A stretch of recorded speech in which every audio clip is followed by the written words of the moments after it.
আমাকে যদি জিজ্ঞেস করেন individually, I don't believe in gender ইকুয়ালিটিতে আমি বিলিভ করি না, কারণ from the very beginning Allah তো আমাকে ইকুয়াল বানায়নি।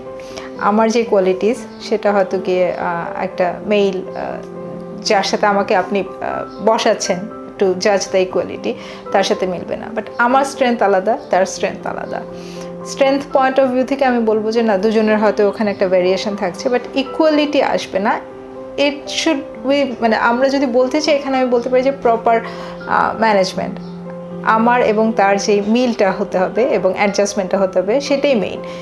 এবারের থিমটা এক্সিলারেটেড অ্যাকশন যেটা করা হয়েছে, ইটসেলফ রেসিপ্রোকেটস যে আসলে এখানে অ্যাকশন আছে বাট অ্যাক্টিভ অ্যাকশন নাই। আদারওয়াইজ আপনাকে কিন্তু বলছে না যে আপনাকে নতুন অ্যাকশন বিল্ড করতে হবে অথবা এটা নিয়ে কাজ করতে হবে।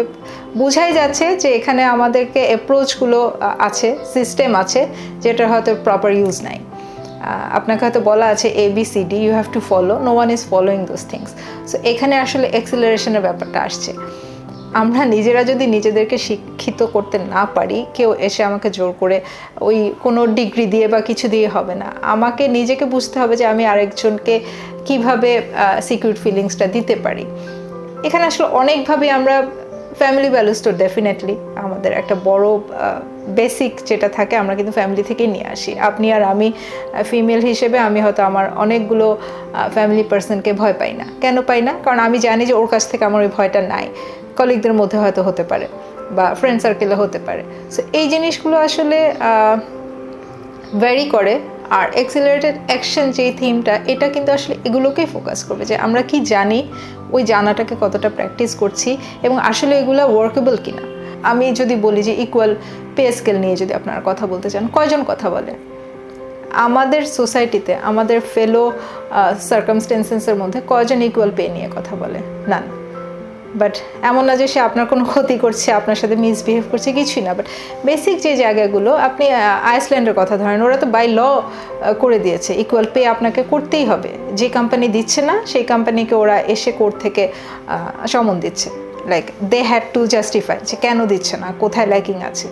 সো জিনিসগুলো হচ্ছে আপনি যে কাজটা পারবেন, আমি যে কাজটা পারবো, এটা তো রিটেন, আমাকে ওই কাজের জন্যই নেওয়া হচ্ছে। পারি কি না পারি সেটা পরের কথা আসছে, সেটা আপনার অ্যাসেসমেন্টে। বাট কিছু কিছু বেসিক জায়গায় আমাদের চেঞ্জ আনতে হবে।